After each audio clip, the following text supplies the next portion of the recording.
Apa benar, Pak, sakit yang dialami saat ini adalah suatu perjalanan karma yang harus diselesaikan?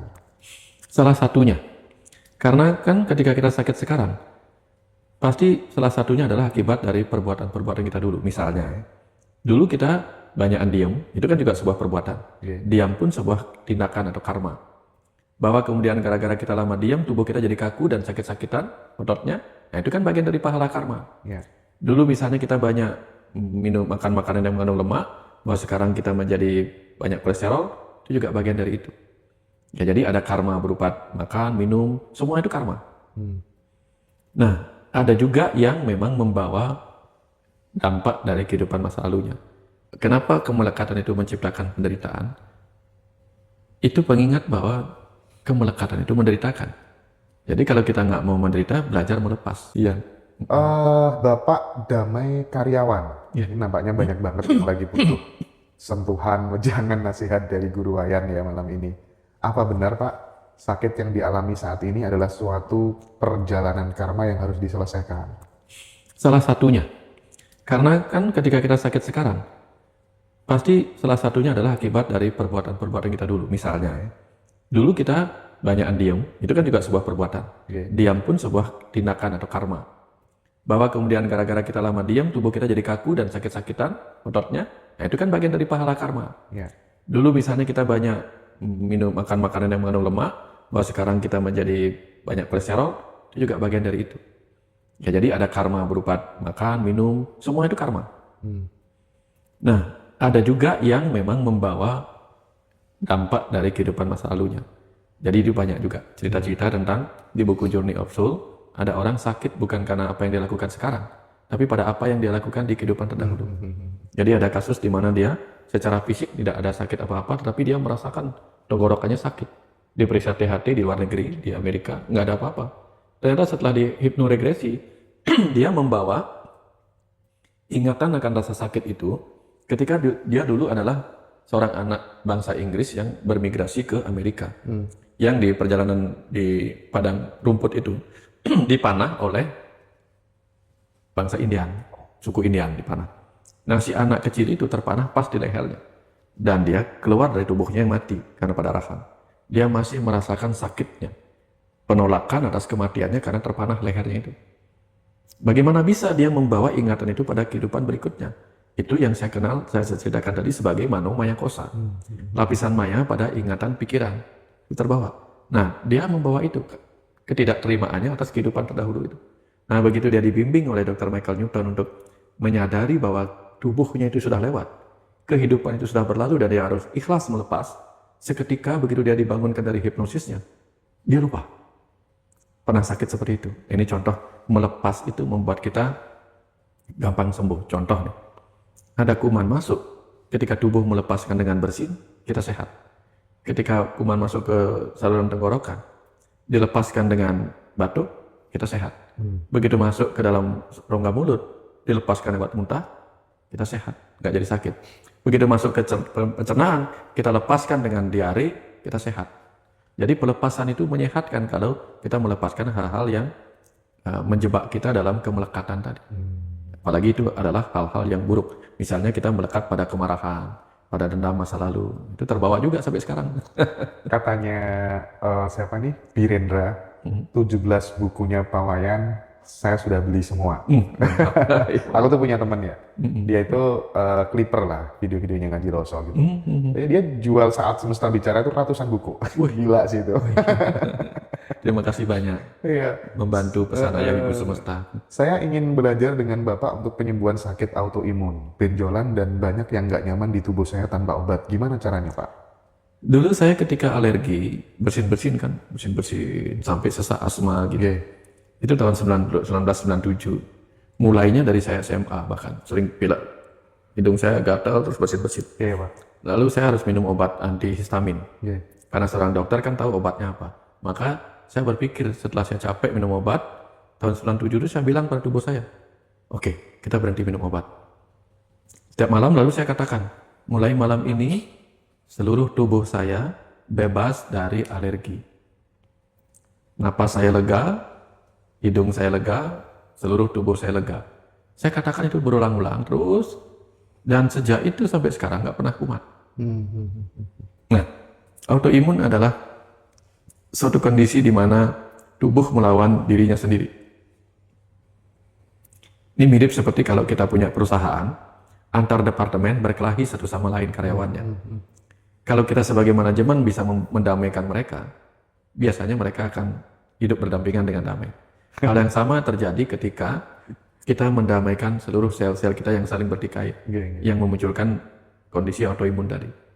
Katakan kayak gini, mulai malam ini seluruh sel tubuhku saling menyayangi, saling mencintai satu sama lain. Aku menggetarkan cinta kasihku kepada seluruh sel-sel tubuhku, gitu misal.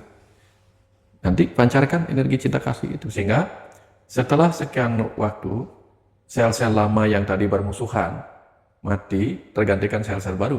Si anak-anak baru itu tidak akan bermusuhan. Pernah nggak melihat orang tuanya bermusuhan, anaknya bermusuhan? Karena dia mengingatkan pada anaknya, anak si itu musuhmu, seperti bapaknya musuhku. Tapi ketika si bapaknya tidak lagi cerita pada anaknya bahwa aku bermusuhan dengan bapak si itu, anaknya bisa jadi berteman, betul nggak? Ya, betul, Pak. Itu contoh. Sehingga kita bisa memberitahu dia, supaya nanti begitu tiba saatnya sel-sel yang tadi bertengkar, atau sistem imun yang, sel-sel imun yang tadinya memusuhi dirinya, sudah mati, digantikan oleh sel imun yang baru, kecerdasan DNA pada sel imun yang baru itu tidak lagi menyimpan memori bahwa ini musuhku. Seperti itu sih Mas. Mas Indra, bukunya Pak Dokter yang judulnya Surya pun pernah tenggelam. Pernah tenggelam, kok nggak ada di bio? Oh ya, teman-teman WhatsApp aja. Maksudnya tuh hubungi admin aja, nanti langsung dikirim ya. Teman-teman kirim alamatnya, nanti bisa dikirim langsung ya. Mungkin belum dimasukkan sama adminnya. Oh iya, banyak yang tanya. Surya pun pernah tenggelam. Maksudnya ini pesan buat teman-teman yang lagi jatuh soal ekonomi gitu ya Pak mungkin ya? Iya. Semua orang yang terpuruk dalam hidupnya. Ya, jadi dalam buku itu ada cerita tentang seorang wanita yang harus menghidupi anaknya sendirian, kemudian ini kisah nyata, terpuruk hidupnya, ekonominya morat-marit begitu, sudah mau menghabisi dirinya. Iya. Tapi tiba-tiba dia mendapatkan pencerahan dan dia mengikuti pengetahuan pencerahan itu dan dia berubah, dia sukses sekarang. Itu kisah nyata yang saya masukkan sebagai ilustrasi di itu untuk menyampaikan pesan-pesan. Gitu. Banyak ide, tapi untuk praktek banyak takutnya, belum percaya diri. Ada tips dari Pak Wayan. Dan ini banyak teman-teman tuh yang mengalami kondisi kayak gini, Pak. Saya tuh punya guru yang pokoknya sayang banget sama saya gitu. Saking sayangnya tuh sampai saya dibersamai bikin buku sama beliau gitu kan. Tapi terus kemudian, udahlah, pokoknya kalau ide mau aku tuangkan dalam konten aja gitu, lebih mudah gitu ya, karena nggak bisa automatic writing kan. Tapi gimana tuh menjawab kegelisahan teman-teman itu Pak tentang banyak ide tapi mau praktek takut, belum percaya diri gitu. Tipsnya apa Pak? Ya, kalau semua orang dengan mudah bangkit percaya dirinya, maka kita tidak akan membutuhkan kehidupan ini untuk belajar. Hidup ini memang untuk kita belajar mengenal diri kita, percaya pada diri kita. Nah, ketika kita tidak mengenal diri kita, maka kita akan sulit mempercayai diri kita. Dulu saya pernah juga sampai di sebuah momen, sudah belajar spiritual nih saya, sudah belajar, sudah bikin buku, tapi tiba di sebuah momen saya kehilangan kepercayaan diri, kehilangan kepercayaan pada Tuhan dan seterusnya, kepada semua. Saya tidak percaya lagi pada kehidupan, pada semesta. Tiba-tiba saya dikasih pertanyaan pada saat meditasi hening. Saya meditasi hening untuk menenangkan kemarahan saya yang kehilangan kepercayaan itu. Aku tidak percaya lagi sama engkau. Siapapun engkau yang menyebut dirimu Tuhan, seperti itulah, ngambek gitu. Aku tidak percaya lagi sama kamu. Kalau kamu memang Tuhan, datang ke sini tunjukkan seperti apa wujud aslimu. Ya. Marah-marah dalam meditasi itu. Tiba-tiba yang hadir bukan siapa-siapa, hanya sebuah pertanyaan. Lalu kamu mau percaya siapa lagi? Cuman itu. Di situ tiba-tiba saya menangis. Menangis benar-benar terisak-isak. Karena kenapa? Untuk satu pertanyaan sederhana itu saya nggak bisa jawab. Lalu kamu mau percaya siapa lagi? Nah, saya nggak punya jawabannya. Ketika semua apapun tidak saya percayai, lalu saya mau percaya siapa lagi? Di situ kemudian saya bicara. Bang, diam sambil menangis, saya berkata, Tuhan, ambil semua yang pernah kau berikan kepadaku. Tapi jangan ambil satu saja. Yaitu apa? Keyakinanku bahwa engkau ada. Wow. Agar aku masih punya jawaban. Untuk pertanyaan tadi. Nah, artinya di situ kemudian saya menemukan sesuatu yang menguatkan saya untuk apa? Jika seluruh dunia tidak kita percayai, setidak-tidaknya yakinilah bahwa kita adalah sebuah alam semesta kecil. Oke. Teman-teman setuju nggak kalau live-nya Ngaji Roso sering konsultasi gini sama Pak Wayan? Ya, ketik ya yang setuju ya. Mas, saya kalau lagi live TikTok itu, Heeh. 2 jam, Heeh. ngupas jawab pertanyaan mereka. Ada yang sampai selesai masih banyak yang belum saya ini. Karena teman-teman mereka suka yang belum diajak join ngobrol. YouTube-nya Pak Wayan Mustika silahkan join ya. Ya, biar rezekinya Pak Wayan tambah banyak ya. Nggak cuma jawab tok gitu ya. Pak Wayan, ini ada Mas Rio tanya nih. Tips dong, saran biar bisa melepas grogian kadang sampai gemeteran gitu Pak. Grogian kadang sampai gemeteran ya lain. Pakai 2 tangan ini. Apa tuh? Sistem ini. Mas Rio kalau lagi nonton ini pakai 2 tangan. Lalu pakai ilmu ketukan itu. Lagi grogi kan? Pakai ini. Diketuk di atas alis. Saya tenang, saya tenang, saya tenang. Tapping ini. Lalu pindah tapping ke bawah. Oke. Di bawah kelopak ini, saya tenang, saya tenang. Lalu pindah ke di atas bawah hidung. Saya tenang, saya tenang, saya tenang. Lalu pindah ke dagu. Saya tenang, saya tenang. Pindah ke dada kiri, saya tenang. Nah, kalau enggak semuanya boleh di sini juga. Saya tenang, saya tenang. Gitu. Jadi beri perintah kepada tubuh untuk menenangkan dirinya. Sambil tersenyum ya. Sambil tersenyum ya Pak ya. Nanti nggak grogi kok. Tapi gimana pun juga itu sangat membantu sih ya. Tapping kayak gitu sangat membantu. Tapi lebih membantu lagi kalau semakin sering mencoba biasanya semakin nggak grogi gitu ya. Jam terbang, urusan jam terbang sih ya Pak ya. Demam panggung hanya hilang kalau kita sering di depan panggung. Serius Pak, saya dulu tuh kalau pas ngomong gitu Pak ya, Ya. mesti sini tuh keluar keringat dingin. Terus ngomongnya belum selesai gitu Pak. Kan saya sering ya, misalnya ke acara di masjid gitu, saya tanya sendiri gitu. Acara makiyahan tanya sendiri, latihannya kayak gitu. Dan itu bertahun-tahun pun kadang masih, aduh masih kok hilang lagi. Mikir kan Pak, muter-muter lagi kan omongan gitu kan. Itu jam terbang sih kalau itu. Nah, ini kan rumus yang sudah ditelurkan oleh orang-orang sejak dulu kan. Iya, Allah bisa karena biasa. udah rumusnya dari dulu itu. Pak Wayan, banyak orang menderita gara-gara kemelekatan. Ini katanya Kak Tami ini, solusinya gimana Pak? Ya, pertama tentu kenapa kemelekatan itu menciptakan penderitaan? Itu pengingat bahwa kemelekatan itu menderitakan. Jadi kalau kita nggak mau menderita, belajar melepas. Melepas misalnya apa? Ada pernah begini Mas Hendra, saya ketemu orang yang sangat melekat kepada pasangan hidupnya. Sehingga dia menjadi sangat-sangat gelisah ketika menyadari pasangan hidupnya tidak sesuai dengan apa yang diharapkan sikapnya. Terus saya bilang, kenapa Mas mengizinkan atau memberikan cinta 100% kepada pasangan? Kalau cinta diberikan 100% kepada pasangan, lagi berapa diberikan untuk diri sendiri? Saya bilang gitu. Terus saya ajarkan begini, kalau Mas misalnya diundang ke sebuah tempat makan, tapi mempersiapkan diri dengan rasa lapar, tiba-tiba di sana makanan yang Mas butuhkan nggak ada, kan kecewa kita. Tapi kalau misalnya kita sudah diundang makan, tapi kita sudah kenyang dari rumah, sampai di sana perkara makanannya ada apa enggak, terlambat apa enggak, kan nggak mengganggu kita, betul nggak Mas? Iya. Nah, sama dengan gini. Ketika kita sudah menghormati diri kita nggak terganggu ketika orang lain belum menghormati kita atau tidak menghormati kita. Kalau kita sudah mencintai diri kita nggak terganggu jika orang lain belum mencintai kita atau tidak sepenuhnya mencintai kita. Karena kita sudah mendapatkan itu. Sama dengan validasi juga. Begitu kita sudah memvalidasi diri kita, percaya pada diri kita, orang nggak percaya kita nggak penting. Maka mulailah sesuatunya dari diri kita dulu gitu. Pak, ini sekarang pertanyaan dari saya pribadi ya. Iya. Saya tuh punya banyak teman cowok. Itu kalau misalnya pas lagi keluar sama saya gitu Pak, itu tuh ada telepon itu udah bingung banget gitu. Iya. Istri Pak ya. Ya. Kadang kan ada banyak ya istri itu yang ketika ditinggal sama suaminya tuh kayak wis pokoknya kayak nggak ikhlas gitu. Ternyata temanku banyak yang kayak gitu Pak. Dan itu aku melihat mereka menderita sekali gitu. Tekniknya gimana sih Pak supaya kemudian ada perubahan yang drastis gitu kira-kira? Saya punya teman, saya suka lucon-luconnya gitu tuh. Sebenarnya aku nggak takut sama istriku, cuman istriku yang terlalu berani padaku. Iya benar-benar tuh Pak. Nah, kadang-kadang kita nggak tahu Mas Hendra ya. Kita nggak tahu apa yang terjadi di masa lalu. Kenapa kita hari ini harus punya pasangan hidup yang sangat care dengan kita, yang entah apapun penyebabnya, kemudian menjadi sangat posesif. Jangan-jangan dulu kita adalah orang yang mudah lepas kontrol di kehidupan masa lalu. Bisa jadi ya. Sehingga hari ini ketemunya adalah pasangan yang memang kita pilih untuk begitu ketat mengontrol kita. Karena dulu kita suka kebablasan. Kita nggak pernah tahu itu kan. Nah, ketika kita bicara tentang rasa syukur, jangan-jangan istri yang ketat sekarang itu adalah istri yang memang kita pilih untuk apa? tolong jaga aku seketat-ketatnya, karena aku gampang lepas kontrol. Wah, keren jawabannya. Ini jawaban paling keren yang pernah aku dengar sih. Iya, iya, iya. Bener Pak, setuju aku. Pak, sorry, dari Mas Yan Pak. Selamat malam Pak Dokter. Kapan buku Mahabharata karya Pak Dokter bisa dibeli?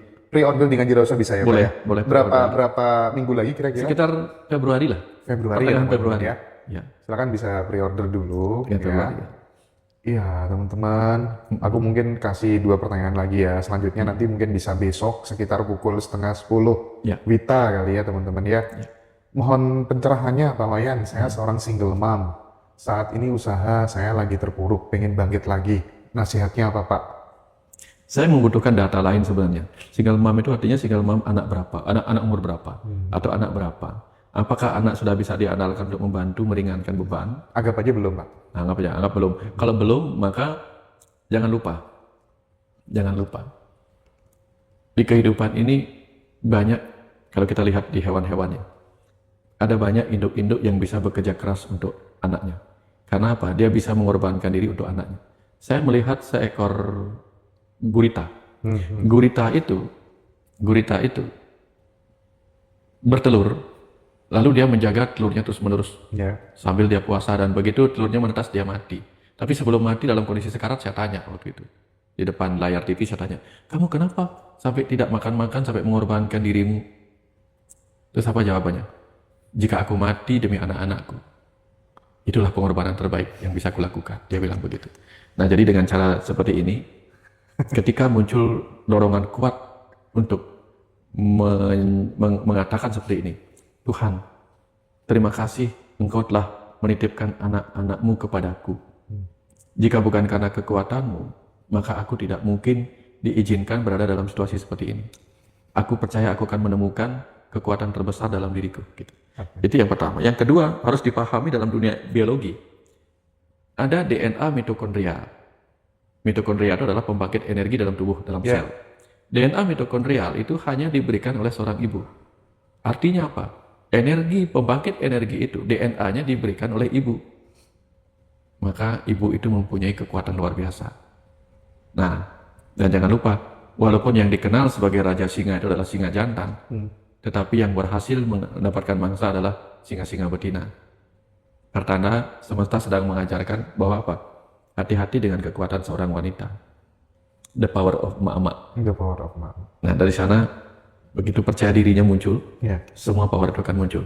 Dan jangan lupa, ibu saya punya anak 5, buta huruf, kerjanya sebagai sebagai tukang pijat di pantai, merawat 5 anak, sampai sekolah, kuliah, dan urusan segala macam, dia berhasil. Anaknya jadi dokter. Nah, sekarang jadi dokter spiritual lagi. Iya, dan itu sebabnya yang dalam buku Saat Semesta Bicara. Iya. Seluruh hal baik yang mungkin saya lakukan bukan untuk membuat diri saya bangga, Pak, tapi untuk membuat ibu saya bangga di alam sana bahwa dia pernah melahirkan seorang anak seperti ini. Gitu. Satu lagi, malam Pak, saya mau nanya Pak, dari Pak Dokter, gimana caranya ngasih tahu anak supaya dia nggak suka keluar malam karena sudah punya istri Pak, gitu. Anaknya keluar malam terus disuruhnya keluar siang. Pertama, tanya dulu kenapa dia keluar malam. Yang kedua, coba cari tahu, siapa tahu itu adalah bawaan ketika dia masih remaja, yang belum sempat, yang belum sempat diajarkan bahwa dia harus bertanggung jawab pada istrinya. Dan banyak hal. Dan satu lagi, pada orang seperti itu jangan bicara dengan ego, harus bicara dengan hati nurani. Pakai kata-kata yang bukan datang dari kemarahan, tapi kata-kata yang menyadarkan dia sebagai seorang yang harus bertanggung jawab dalam hidupnya. Sederhana di sini. Ya, Mbak Mei, pertanyaanmu nanti aku yang jawab. Untuk dapat jodoh setia dan tanggung jawab, langsung ajak merit gimana? Aku punya temen belum nikah, dia sekitar 38 tahun, pasti tanggung jawab dan pasti setia. Nggak ragu saya ya. Cuma nanti profesinya kita kabar-kabar ya. Oh, yang terakhir sebelum malam ini kita pamit undur diri buat teman-teman semuanya. Untuk teman-teman yang sudah join Retret Nasional Ngajiroso, Pak, ada persiapan khusus nggak sebelum berangkat? Ini 1 minggu lagi kita akan ngumpul bersama di Jakarta gitu. Apa Pak yang ingin disampaikan buat teman-teman sebelum berangkat? Ya. Saya hanya ingin mereka hadir dalam kondisi yang rindu pada rumah di dalam, rindu untuk menjumpai Tuhan, rindu untuk bicara dengan semesta, dan siap untuk mengenal diri sendiri. Lalu yang perlu dibawa nanti adalah kesungguhan untuk belajar. Dari sana kita akan sama-sama merenung dan belajar berdialog.